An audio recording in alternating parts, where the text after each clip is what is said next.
जय हिंद दोस्तों, मैं सत्यप्रकाश त्रिपाठी आप सभी का यूपीएससी हिंदी के आराधना बैच में हार्दिक स्वागत करता हूं।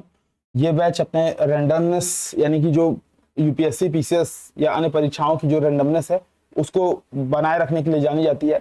हम लोग कोई भी रैंडम टॉपिक उठाते हैं और रैंडम प्रश्न उठाते हैं, उससे रिलेटेड प्रश्नों को सॉल्व करते हैं, है ना। आज हम लोग यूनियन गवर्नमेंट संघ कार्यपालिका इसके संदर्भ में जो यूनियन की जो एग्जीक्यूटिव होती है कैसी होती है। जैसे अगर हम बात करें यूनियन एग्जीक्यूटिव की तो उसमें प्रेसिडेंट, वाइस प्रेसिडेंट, राष्ट्रपति, उपराष्ट्रपति, प्रधानमंत्री, prime minister, council of minister, मंत्रिपरिषद plus attorney general of India या भारत के महान्यायवादी को शामिल किया जाता है संघ की कार्यपालिका में। प्रधानमंत्री इसका प्रमुख सदस्य होता है। मैंने बताया था उस दिन की अवास्तविक जो अनरियल जो पावर होती है वो राष्ट्रपति के नाम पे होती है, जबकि रियल पावर प्रधानमंत्री के पास होती है। तो इसी को आज हम लोग देखेंगे संघ सरकार के संदर्भ में। आज पहला प्रश्न हम लोग देखते हैं। पहला स्टेटमेंट है, बेसिकली दो स्टेटमेंट टाइप वाले प्रश्न है। और देखिए ये जो क्लास है ना, आपके एप्टीट्यूड डेवलपमेंट पे आते हुए प्रश्नों को कैसे सही करना है, नहीं आते हुए प्रश्नों को कैसे सही करना है, इस पे आपका मतलब फोकस रहेगा। एप्टीट्यूड कैसे काम कराना है, कोई स्टेटमेंट को एलिमिनेट करना है तो एलिमिनेशन कैसे होगा, उस पर हम लोग फोकस कर रहे हैं। तो पहला स्टेटमेंट है, एन गोपाल स्वामी अयंगर समिति ने सुझाव दिया था कि किसी मंत्री और किसी सचिव को प्रशासनिक सुधार करने और उसे बढ़ावा देने के लिए पूर्णतः नामित किया जाना चाहिए। दूसरा स्टेटमेंट यह है कि प्रशासनिक सुधार आयोग एआरसी, जो फर्स्ट एआरसी थी मोरारजी देसाई की अध्यक्षता में 1966 में बनी थी और 1969 में इसने अपने रिकमेंडेशन दिया। तो 1966 की संतुष्टि के आधार पर वर्ष 1970 में कार्मिक विभाग का गठन किया गया और इसे प्रधानमंत्री के प्रभार के अधीन रखा गया। ठीक है, अगर मैं बात करूं कार्मिक विभाग के गठन की तो 1970 में, सही बात है, 1970 में कार्मिक विभाग का गठन देखने को मिलता है। कार्मिक विभाग का गठन कैबिनेट सचिवालय के तहत किया गया और कैबिनेट सचिवालय प्रधानमंत्री के प्रभार में ही होता है। ठीक है, फिर क्या होता है, एक डेवलपमेंट देखने को मिलता है 1973 में, इसको कार्मिक और प्रशासनिक सुधार विभाग बोल दिया जाता है। ठीक है, कार्मिक विभाग के साथ साथ एडमिनिस्ट्रेटिव रिफॉर्म डिपार्टमेंट, प्रशासनिक सुधार विभाग के रूप में इसको परिवर्तित किया गया और फिर से ये प्रधानमंत्री के अधीन ही बना रहा, यानी कि इस समय तक ये पीएम के पास ही रहा। 1977 में 1977 में इसको गृह मंत्रालय के अंतर्गत, ठीक है, कैबिनेट सचिवालय से हटा करके गृह मंत्री के अंतर्गत इसको लाया गया, गृह मंत्रालय के अंतर्गत 1977 में इसको लाया गया। लेकिन 1985 में हम लोग एक नया डेवलपमेंट देखते हैं। 1985 में इसको फिर से लोक शिकायत, प्रशासनिक सुधार, कार्मिक एवं प्रशिक्षण, प्रशासनिक सुधार, लोक शिकायत और पेंशन मंत्रालय में परिवर्तित करके फिर से प्रधानमंत्री के अंतर्गत ही इसको लेते आया गया। ठीक है, तो अभी ये प्रधानमंत्री के प्रभार में ही आता है। ठीक है, तो इस हिसाब से देखें अगर एक्सप्लेनेशन, तो दूसरा स्टेटमेंट बिल्कुल सही है। ठीक है, प्रशासनिक सुधार आयोग 1966 मोरारजी देसाई की अध्यक्षता में उसके गठन किया गया था। उसकी रिकमेंडेशन थी कि कार्मिक विभाग का गठन हो ताकि जो हमेशा जो जैसे दो तरह की कार्यपालिका होती है, एक पॉलिटिकल कार्यपालिका और एक हमेशा रहने वाली, मतलब उसको क्या बोलते हैं, स्थायी कार्यपालिका बोल देते हैं। ठीक है, तो स्थायी कार्यपालिका के लिए एक कार्मिक विभाग का गठन होना चाहिए और उसके आधार पे पहली बार 1970 में गठन किया गया था। लेकिन पहला स्टेटमेंट देखिए क्या बोल रहा है, एन गोपाल स्वामी अयंगर, ये संविधान सभा की प्रारूप समिति के सदस्य भी थे। इनकी रिकमेंडेशन थी कि पूर्णतः नामित किया जाना चाहिए। क्या मैंने क्या बताया था, जब आपको कोई स्टेटमेंट नहीं पता हो, कोई स्टेटमेंट अगर आपके पास जानकारी नहीं हो या कभी आपको लगे कि बहुत ही एक्सट्रीम स्टेटमेंट है तो वो क्या हो जाएगा, गलत हो जाएगा। पूर्णतः नामित कैसे कर सकते हो भाई, किसी मंत्री और किसी सचिव को प्रशासनिक सुधार और उसके बढ़ावा देने के लिए पूर्णतः नामित किया जाने का कोई मतलब नहीं है, क्योंकि भारत में Westminster system of the government है, वेस्टमिनिस्टर संसदीय प्रणाली है, अध्यक्षात्मक या प्रेसिडेंशियल सिस्टम तो है ही नहीं। ठीक है, तो किसी मंत्री और किसी सचिव को पूर्णतः नामित कौन करता है, अमेरिका का राष्ट्रपति अपने मंत्री को, अपने सचिव को पूर्णतः नामित करता है। ठीक है, जबकि जो भारत में सिस्टम क्या है, संसदीय प्रणाली, संसद सदस्यों के बीच में से चुने जाते हैं, या अगर अभी सदस्य नहीं है तो बाद में उनको संसद का सदस्य, संसद के किसी भी सदन का सदस्य बनना पड़ता है। तो पूर्णतः नॉमिनेटेड, फुली नॉमिनेटेड यहाँ पे गलत हो जाएगा। सही विकल्प पूछा है कौन कौन से सही है, तो कौन सा सही है, केवल 2। ठीक है, तो ऐसे आपको अगर प्रश्न आ रहा है तो ठीक, नहीं आ रहा है तो कैसे इसको एलिमिनेट करके कैसे सही करना है उस पर आप देखिए। दूसरा है, संघ सरकार के संदर्भ में निम्नलिखित कथनों पर विचार कीजिए। पहला स्टेटमेंट यह है कि कैबिनेट सचिव की सलाह पर प्रधानमंत्री द्वारा भारत सरकार के मंत्रालयों और विभागों का सृजन किया जाता है। दूसरा स्टेटमेंट यह है कि हर एक मंत्रालय को प्रधानमंत्री की सलाह पर भारत के राष्ट्रपति द्वारा किसी मंत्री को प्रदान किया जाता है। अब आप देखिए जो कैबिनेट सचिव होता है, तो थोड़ा सा इसमें आपको देखना है, यूपी स्पेशल अगर आप मेंस में देखेंगे तो हम लोगों ने इस पर कराया भी था कि कैबिनेट सचिव के क्या काम होते हैं, जो प्रमुख सचिव प्रधान मुख्यमंत्री होता है उसके क्या काम होते हैं। तो ऐसे आपको संघ के संदर्भ में कैबिनेट सेक्रेटरी या कैबिनेट सचिव के बारे में भी आपको जानना आवश्यक है। कैबिनेट सचिव की बात करूं तो ये कैबिनेट सचिवालय का प्रमुख होता है, प्लस सिविल सर्विसेज बोर्ड का पदेन अध्यक्ष होता है। ये जितने भी कैबिनेट मंत्रालय होते हैं उनकी विभिन्न गतिविधियों के बारे में एक तरह से आप समझिए तो समन्वय, कोऑर्डिनेशन का काम इनका होता है। ठीक है, तो पहला स्टेटमेंट गलत हो जाता है क्योंकि कैबिनेट सचिव की सलाह पर प्रधानमंत्री द्वारा विभागों का सृजन नहीं किया जाता है। ठीक है, बेसिकली भारत सरकार का एक कार्य आवंटन नियम है। ठीक है, 1961 कार्य आवंटन नियम,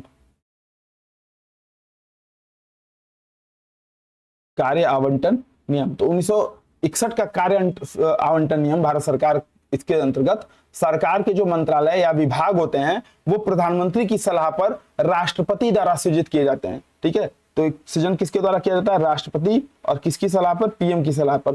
ठीक है, तो पीएम की सलाह पर राष्ट्रपति, न कि कैबिनेट सचिव की सलाह पर प्रधानमंत्री। तो पहला स्टेटमेंट गलत है। ठीक है, किसकी सलाह पर किए जाते हैं? राष्ट्रपति द्वारा प्रधानमंत्री की सलाह पर किए जाते हैं। और प्रधानमंत्री की सलाह पर भारत के राष्ट्रपति किसी मंत्री को नियुक्त करता है, उनके मंत्रालयों का बंटवारा करता है। इस समय प्रधानमंत्री की सलाह अनिवार्य होती है। यानी कि अगर प्रधानमंत्री की शक्तियों और कार्यों पे बात करें तो मंत्रिपरिषद के मंत्रियों को विभिन्न मंत्रालय आवंटित करने, मंत्रालय में फेरबदल करने, कैबिनेट की गतिविधियों का समन्वय बनाए रखने के लिए, कैबिनेट का एजेंडा तय करने, सभी मंत्रालय की महत्वपूर्ण गतिविधियों का निगरानी और उसके कोऑर्डिनेशन करने, किसी मंत्री को त्यागपत्र देने के लिए बोल सकता है। किसी मंत्री, अगर प्रधानमंत्री अपने पद से त्यागपत्र दे दे तो मंत्रिपरिषद को भंग करना पड़ सकता है। तो ये प्रधानमंत्री की कुछ शक्तियां हैं मंत्रिपरिषद के अध्यक्ष के रूप में। ठीक है, और इससे रिलेटेड आर्टिकल क्या है? तो आर्टिकल जरूर याद रखिएगा, आर्टिकल जरूर आपको देखना चाहिए। आर्टिकल 75, 76, 75 देखिए, 74, 75। ठीक है, 74 क्या बोल रहा है? राष्ट्रपति को सहायता और सलाह देने के लिए, एड और एडवाइस के लिए एक मंत्रिपरिषद होगी। ठीक है, मंत्रिपरिषद होगी जिसका प्रधान प्रधानमंत्री होगा। ठीक है, तो मंत्रिपरिषद का जिक्र संविधान में किया जा रहा है। तो ध्यान दीजिएगा, काउंसिल ऑफ मिनिस्टर और कैबिनेट मिनिस्टर, इन दोनों का जिक्र संविधान में है। ठीक है, संविधान में दोनों का जिक्र है। 352 में कैबिनेट मिनिस्टर और 74 में मंत्रिपरिषद, इन दोनों का जिक्र है। तो स्टेटमेंट ऐसे दे सकता है कि मंत्री कैबिनेट जो है कैबिनेट मंत्रालय या कैबिनेट मिनिस्टर, कैबिनेट स्तर के मंत्री, इसको संविधान में कहीं उल्लिखित नहीं किया गया है। ठीक है, तो उल्लिखित किया गया है। मंत्रिपरिषद, काउंसिल ऑफ मिनिस्टर, इसको भी उल्लिखित किया गया है। ठीक है, तो ध्यान दीजिएगा 74 क्या बोल रहा है? एड एंड एडवाइस देने के लिए एक मंत्रिपरिषद होगी। और मंत्रियों के बारे में क्या बोल रहा है कि प्रधानमंत्री की नियुक्ति राष्ट्रपति करेगा और अन्य मंत्रियों की नियुक्ति राष्ट्रपति प्रधानमंत्री की सलाह पर करेगा। ठीक है, तो ये ध्यान रखिएगा। प्लस एक चीज और देना है, बार बार इस चीज पे प्रश्न आता है, बार बार लोग गलत करते हैं। मंत्रिपरिषद लोकसभा के प्रति सामूहिक रूप से उत्तरदायी होगी, अनुच्छेद 75(3). ठीक है, लोकसभा के प्रति, न कि संसद के प्रति, न कि राज्यसभा के प्रति, न कि किसी और के प्रति। किसके प्रति? लोकसभा के प्रति। ठीक है, अब देखिए प्रश्न, तो हर एक मंत्रालय को प्रधानमंत्री की सलाह पर भारत के राष्ट्रपति द्वारा किसी मंत्री को प्रदान किया जाता है। बिल्कुल सही बात है। तो सही विकल्प क्या हो जाएगा इसका? बी। पूछा कौन कौन सा सही है? तो केवल 2 सही है। कार्य आवंटन नियम भारत सरकार का, जरूर थोड़ा सा एक बार इसके बारे में सर्च कर लीजिएगा, 1-2 मिनट का वीडियो रहेगा। ठीक है, हालांकि मैं मोटी मोटा बता दिया हूं आपको। प्रधानमंत्री की सलाह पर भारत के राष्ट्रपति द्वारा किसी मंत्री को नियुक्त किया जाता है। कोई भी मंत्रालय या विभाग का अगर गठन करना हो तो प्रधानमंत्री की सलाह पर ही किया जाएगा। ठीक है, बेसिकली प्रधानमंत्री ही सर्वे सर्वा होता है, खास करके उस स्थिति में जब आपके पास पूर्ण बहुमत हो। अगर गठबंधन की सरकार हो तब अन्य मंत्री भी थोड़ा सा दबाव डाल सकते हैं। ठीक है, बेसिकली देखिए कुल बात यहाँ पे फंसती है बहुमत। ठीक है, बहुमत प्राप्त दल का नेता ही प्रधानमंत्री बनता है। ठीक है, देखिए क्या है स्टेटमेंट।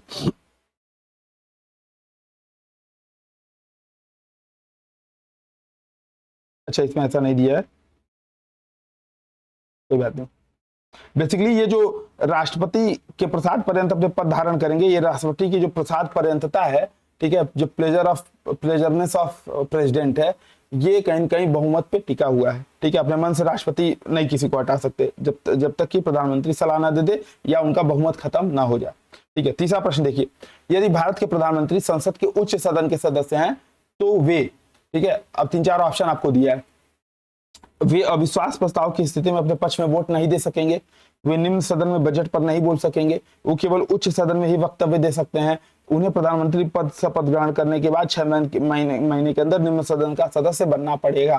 ठीक है, अब देखिए प्रधानमंत्री या मंत्रिपरिषद का कोई भी सदस्य किसी भी सदन का सदस्य हो सकता है।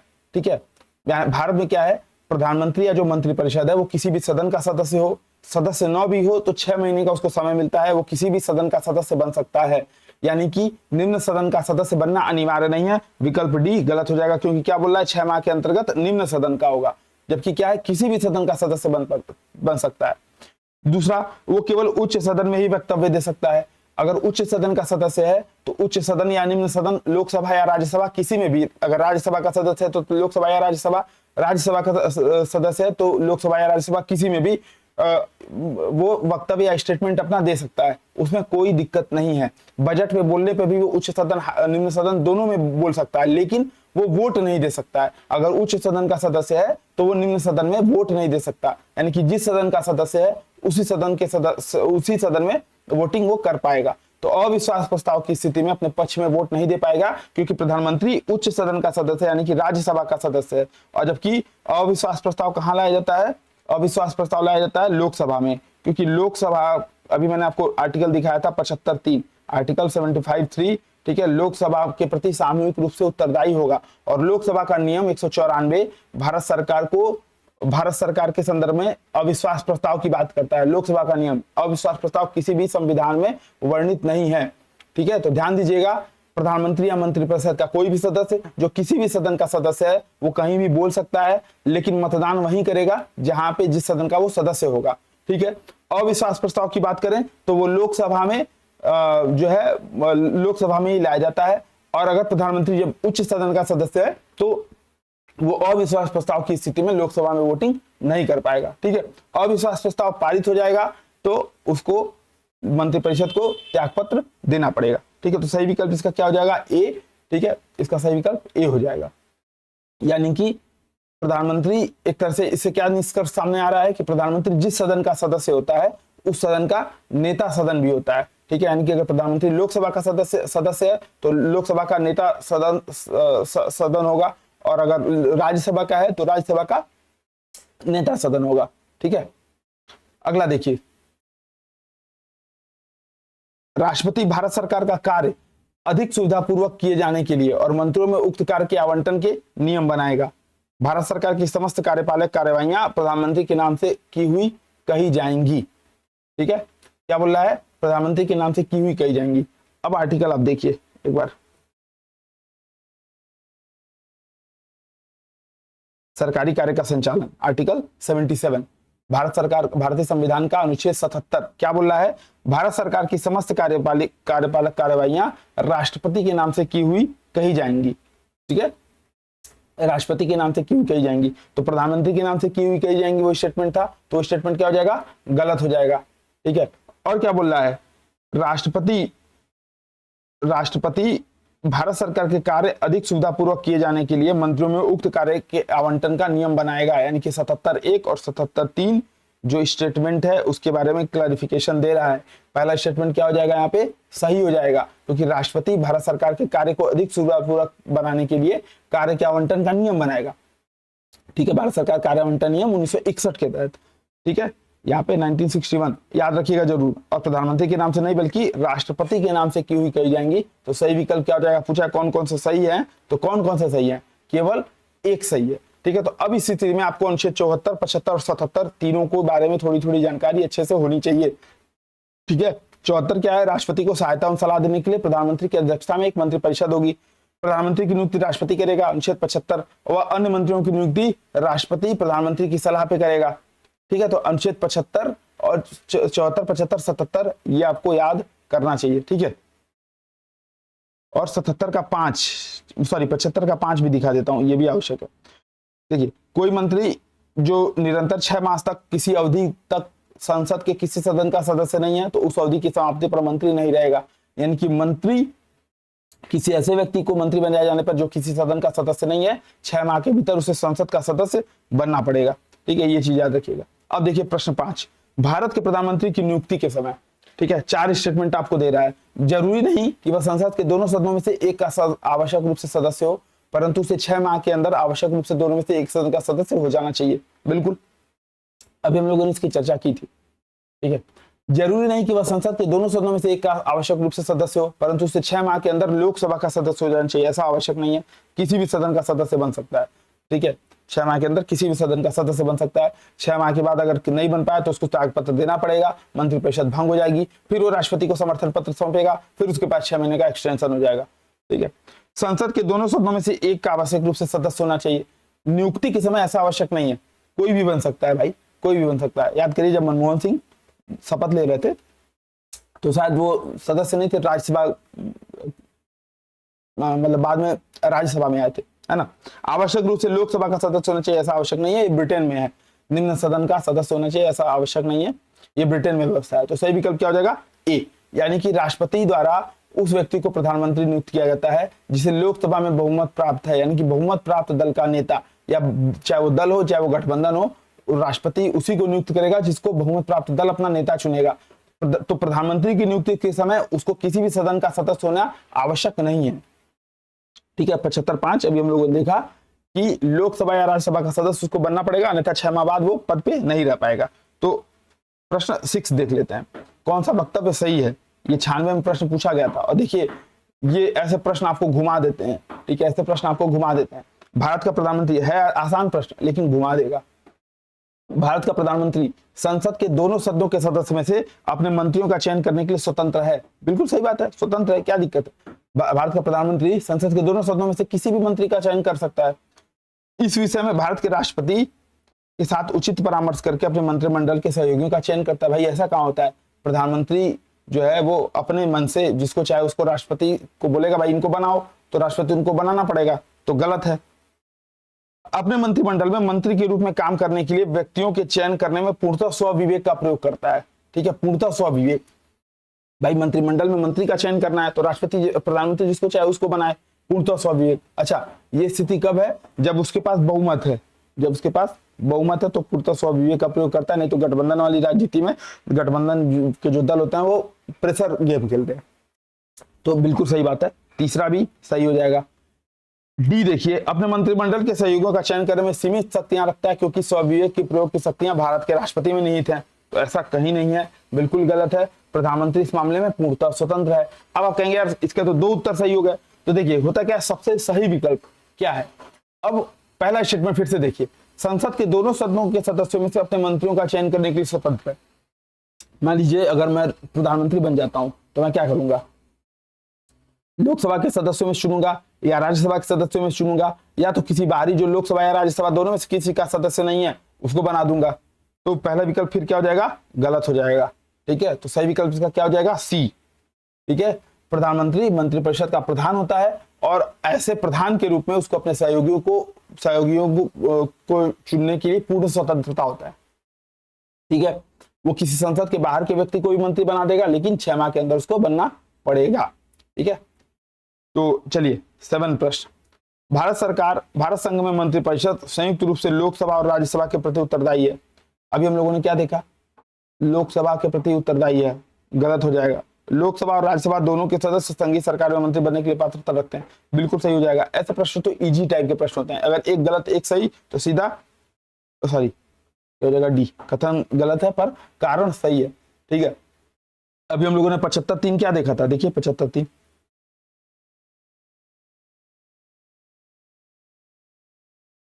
मंत्रिपरिषद लोकसभा के प्रति सामूहिक रूप से उत्तरदायी है। ठीक है, न कि राज्यसभा के प्रति। तो विकल्प क्या हो जाएगा, गलत। ठीक है,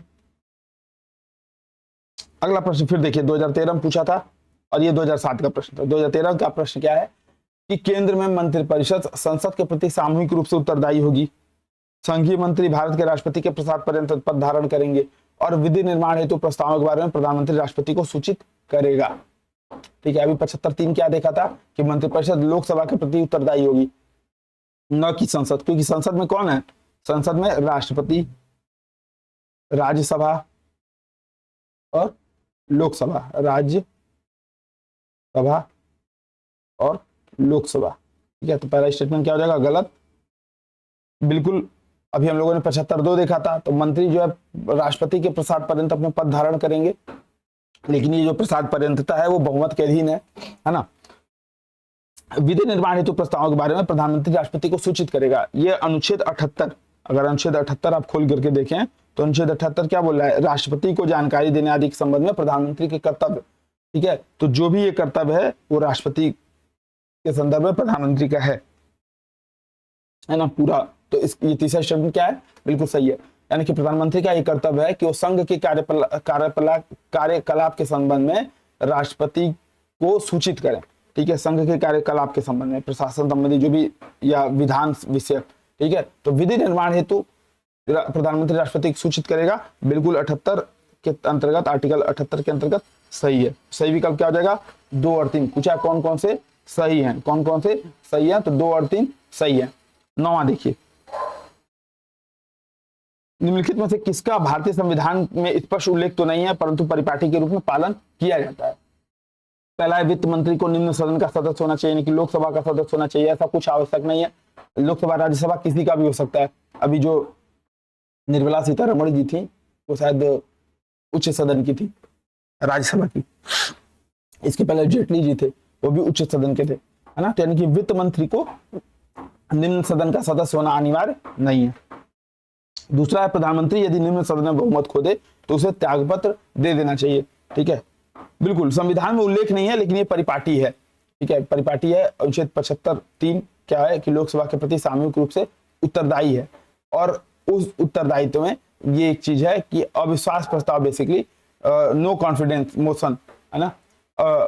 भारत सरकार मतलब भारतीय संविधान में नहीं है लेकिन लोकसभा के नियम 198 में है। और लोकसभा के नियम 198 ये क्या बोलता है कि अविश्वास प्रस्ताव अगर पारित हो जाएगा, बेसिकली लोकसभा के प्रक्रिया के नियम है, तो लोकसभा के प्रक्रिया नियम 198 के अंतर्गत मंत्रिपरिषद के विरुद्ध अविश्वास प्रस्ताव की अगर हो जाएगा तो उसको इस्तीफा देना पड़ेगा। यानी कि ये परिपाटी के रूप में है, न कि भारतीय संविधान में, ठीक है। तो ये वाला सही है। अगला देख लेते हैं, मंत्रिपरिषद में सभी भागों का प्रतिनिधित्व हो भारत के, तो ऐसा कोई आवश्यक नहीं है, न ही परिपाटी के रूप में पालन किया जाता, कोई आवश्यक नहीं है। या अपनी पदावधि की समाप्ति से पूर्व राष्ट्रपति और उपराष्ट्रपति दोनों एक साथ पदत्याग कर देने पर संसद के निम्न सदन का अध्यक्ष राष्ट्रपति के कृत्यों का वहन करता है, तो ऐसा आवश्यक नहीं है। ऐसी स्थिति में कौन करेगा, CJI, chief justice of India. अगला है लास्ट प्रश्न आज का, भारत में अविश्वास प्रस्ताव के संदर्भ में निम्नलिखित कथनों पर विचार कीजिए। पहला है भारत संविधान किसी अविश्वास प्रस्ताव का कोई उल्लेख नहीं करता है, बिल्कुल सही बात है, भारत के संविधान में कहीं उल्लेख नहीं है। 75(3) क्या बोलता है कि मंत्रिपरिषद लोकसभा के प्रति सामूहिक रूप से उत्तरदायी होगी, ऐसा कुछ नहीं है कि अविश्वास प्रस्ताव वगैरह, ऐसा कुछ नहीं है। दूसरा है अविश्वास प्रस्ताव केवल लोकसभा में ही पुरस्कृत किया जाता है। अब जो वीडियो देखे होंगे, सर ने बोला था कि केवल आया तो उसको काट दो, नहीं भाई, जो पता है उसको नहीं काटना है, केवल उसी में काटना है, एक्सट्रीम स्टेटमेंट उसी में काटना है जो आपको नहीं पता हो। तो अविश्वास प्रस्ताव केवल लोकसभा में पुरस्कृत किया जाता है, ऐसा एकदम अनिवार्य है, एकदम आवश्यक है, क्योंकि लोकसभा मंत्रिपरिषद लोकसभा के प्रति ही सामूहिक रूप से उत्तरदायी होती है, अतः अविश्वास प्रस्ताव लोकसभा में ही पुरस्कृत किया जा सकता है। सही विकल्प है, आंसर हो जाएगा C। लोकसभा का कार्य आवंटन नियम लोकसभा का प्रक्रिया नियम 198 मंत्रिपरिषद के विरुद्ध अविश्वास प्रस्ताव की बात करता है, 198, ठीक है, याद रखिएगा 198, ठीक है। 118 देखिए,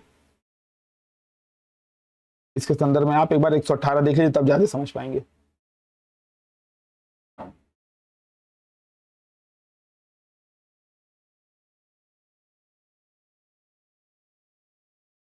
देखिए प्रक्रिया के नियम क्या बोल रहा है, इस संविधान के उपबंधों के अधीन संसद के प्रत्येक सदन अपनी प्रक्रिया और अपने कार्य संचालन के लिए नियम बनाएगा, और इसी नियम के अंतर्गत लोकसभा ने कार्य संचालन का नियम बनाया है। उस नियम के 198 में अविश्वास प्रस्ताव का उल्लेख है, नो कॉन्फिडेंस मोशन का उल्लेख है, तो सही विकल्प क्या हो जाएगा, C, ठीक है। तो आज की क्लास यहीं पे समाप्त करते हैं। क्लास कैसी लगी कमेंट करके बताइएगा, कोई सुधार अगर आवश्यक हो। कई लोग अंग्रेजी के विकल्पों का चयन करने, मतलब इंग्लिश में भी उपलब्ध कराने के लिए बोला था। कई लोगों ने बोला था इसकी DPP ग्रुप पे डाल दीजिए, तो मेरा प्रयास रहेगा ये DPP आपको ग्रुप पे मिल जाए, ठीक है। तो मिलते हैं नेक्स्ट किसी वीडियो में, तब तक के लिए जय हिंद, जय श्री राम।